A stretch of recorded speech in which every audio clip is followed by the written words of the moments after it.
করব দ্বিতীয় এক নম্বর ফায়দা হইল আমি যখন আল্লাহকে স্মরণ করব আল্লাহ আমাকে স্মরণ করবেন। দুই নম্বর ফায়দা হইল মহান ইবাদতে আমি লিপ্ত রাখলাম। কোরআন কারীমে আরেকটা আল্লাহ বলেন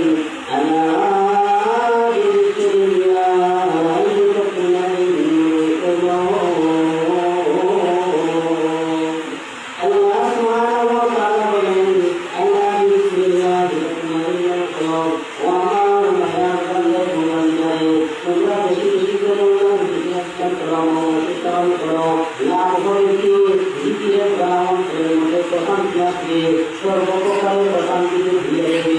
আপনি টেনশন আছেন ভুলে দেবে। পেরেশানি আছেন আপনি মৌলাকে স্মরণ করেন, মৌলা যদি নমস্কার করেন পেরেশানিকে ভুলে দেবে। আপনি পেরেশানিগ্রস্ত আছেন হারানি আছেন আপনি আল্লাহকে স্মরণ করেন টেনশন ভুলে দেবে। ভুলে দেবে। আপনার অসুস্থতা হাত নামক হাতে রোগ যেটাকে বলা হয়, হাতে রোগে আমরা গুরুত্বপূর্ণ হয়ে যাই। সবাই ওষুধের ব্যবস্থা গ্রহণ না করার আগে আগে বেশি করে করেন, দেখবেন হাতের যে ব্লক গুলো আছে সব ব্লক খুলে যাবে।